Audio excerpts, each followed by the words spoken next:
Sou o professor Aécio Flávio Lemos para trazer a vocês algumas ideias, algumas sugestões, algumas informações, na esperança de que elas sejam úteis no seu trabalho diário, nas suas aplicações, nas suas aulas e assim sucessivamente. Meu nome é professor Aécio Flávio Lemos e suas sugestões serão bem-vindas por previsioneseconômicas@gmail.com. Na página previsioneseconômicas.com.br você encontra a nossa relação de vídeos, podcasts, informações sobre empregos e outras informações que possam ser úteis.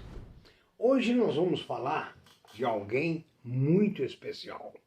Nós vamos falar de um italiano chamado Francesco Matarazzo. Por que ele foi escolhido?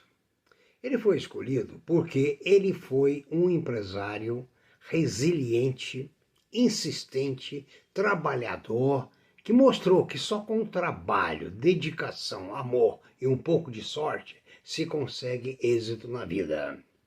Trabalhou demais, lutou demais, fracassou muitas vezes, levantou diversas vezes. Francesco Matarazzo nasceu em 1854, na Itália. Sofreu muito inicialmente quando seu pai foi assassinado. Do assassinato de seu pai resultou que ele passou a dirigir as empresas ainda jovem e fracassou, até porque a Itália, nessa época, passava por uma fase muito difícil. Né? Então, resultado, ele quebrou. O pai perdeu o pai, quebrou, perdeu as empresas. Recebeu uma carta de um conterrâneo dizendo que o Brasil era o país de oportunidades. E resolveu emigrar para o Brasil, né? E vindo para se estabelecer em Sorocaba.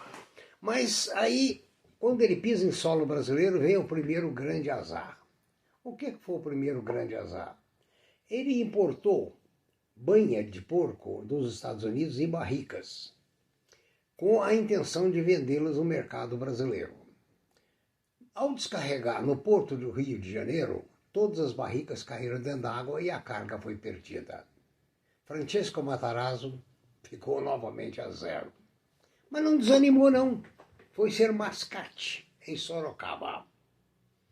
E vendendo coisas aqui, coisas ali, numa cidade e outra, ele ajuntou algum dinheirinho. Ajuntando esse dinheirinho, ele resolveu voltar às banhas de porco, importando dos Estados Unidos algumas barricas. Mas as barricas eram muito grandes. Outra coisa, penetrava em sol, chuva, luz e estragava muito a carga. Então ele pensou em, ao trazer essa banha em barricas, transportá-la para latas, lacradas, fechadas e em tamanhos diversos, que permitiria então o dono de casa, a dona de casa, comprar quantidade menor dentro das suas necessidades. Então, inicialmente, começou a dar tudo certinho, tudo direitinho. Ele começou a enlatar a banha. Comprando, depois passou a comprar do pessoal da região os porcos, ou a banha. Com isso, começou a juntar algum dinheirinho já proveniente da pequena época, ou da curta época de mascate. Aí viu que começou a dar certo a venda de banha em latas. Mas aí começaram a surgir concorrentes. Ele é muito inteligente. Fez o quê? Não desesperou. Ele usou uma tática de mercado. Ele foi aos principais fornecedores e fechou a compra presente e futura da produção daquele local, daquele produtor. Resultado, os outros ficaram com deficiência de matéria-prima e tiveram que recorrer a cidades distantes, o que encarecia o frete, dificultava tudo, faltava crédito para essas pessoas que não eram conhecidas naqueles outros municípios. Mas aí a banha começou a dar um ótimo resultado e o conde Francisco Matarazzo, então Francesco Matarazzo, ainda não conde, resolveu abrir um mercado na 25 de março em São Paulo. São Paulo nessa época tinha 65 mil habitantes. Abriu esse armazém e logo em seguida veio o boom do café.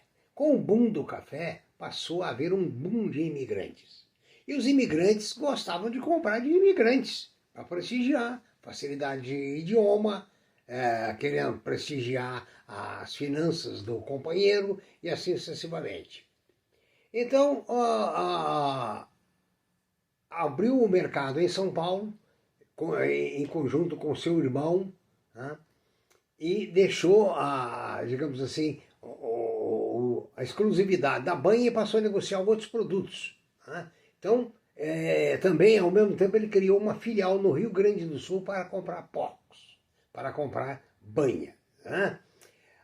Daí, então, ele pensou em aproveitar a carcaça do porco para fazer algum uso, principalmente para fabricar botões com os ossos. Então, os ossos viraram matéria-prima para a fabricação de botões e outros artigos. Aí ele resolve trazer mais dois ou três irmãos, dois irmãos da Itália.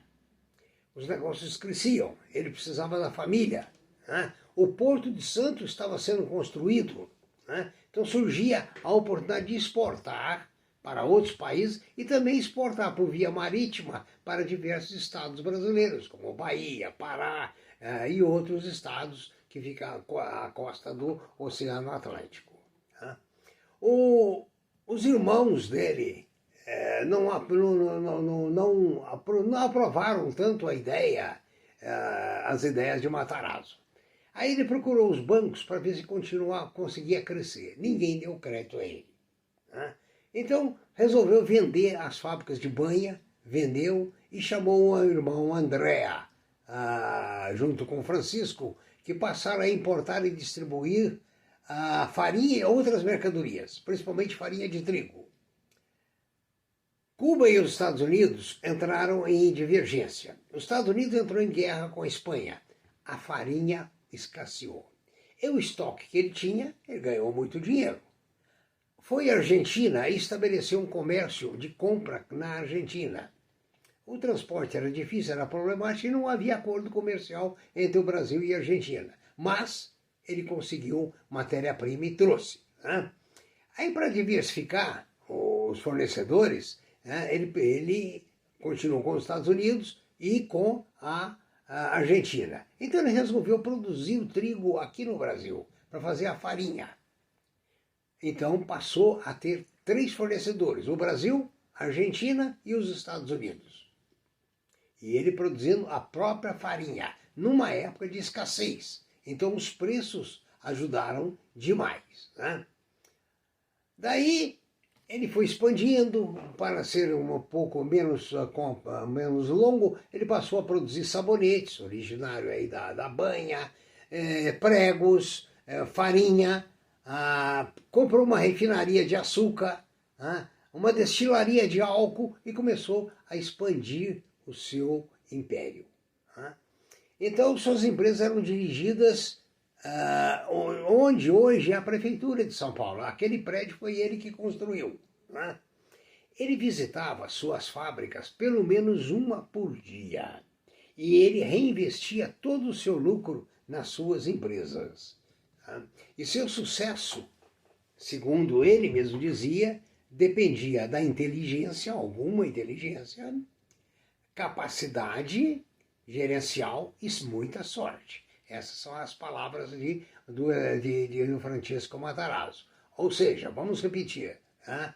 Ele achava que dependia de uma certa capacidade gerencial, sorte e inteligência. Chegou a ser o 6º homem mais rico do mundo. Né? E durante a Primeira Guerra Mundial, ele levou muito alimento para as vilas italianas que estavam em guerra e sem suprimentos. Com isso, o rei da Itália lhe concedeu o título de Conde Francesco Matarazzo.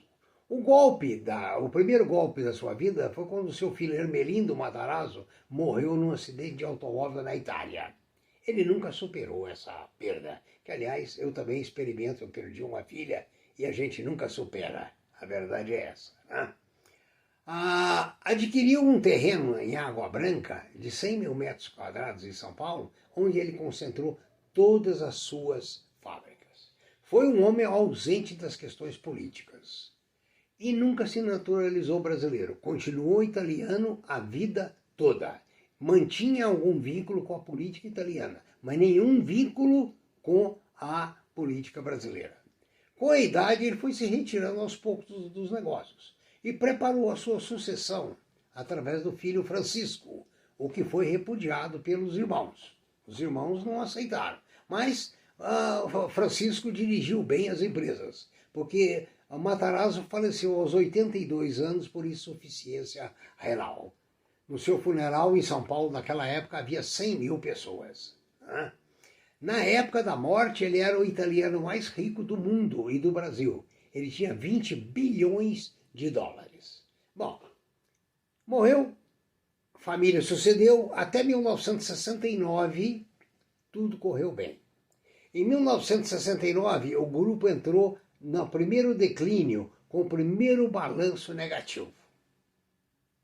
O Francisco foi sucedido por Maria Pia Matarazzo, que até há pouco tempo aparecia muito nos jornais, não sei se ainda é viva. Aí, desse período em diante, diversas empresas entraram em declínio, ações trabalhistas, balanços negativos, até que a mansão foi destruída, dizem que por um vendaval, em 1956. Só restou desse império o Sabonete Francis, de um deles, e dos homens importantes da família Matarazzo, que resta hoje, segundo informaram, é o senador Eduardo Matarazzo Suplicy. Bom, aí fica uma série de lições. A coragem, a resiliência desse homem em lutar, perder, cair no chão e levantar. Nós temos essa resiliência. Segunda aula, nós vimos que o desastre das empresas familiares é um problema muito sério. É difícil uma empresa familiar ter sucesso. Vocês viram que de 1969 para cá já apresentaram balanços negativos e daí para frente só declínios. Hoje praticamente só existe a fábrica de sabonete Francis de um dos herdeiros do grupo Matarazzo.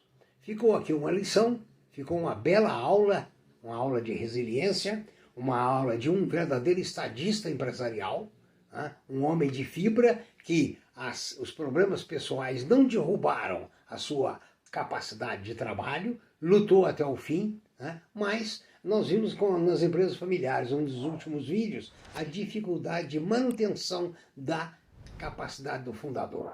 Infelizmente, eu conheci outros fundadores que, após seu falecimento, as empresas fracassaram.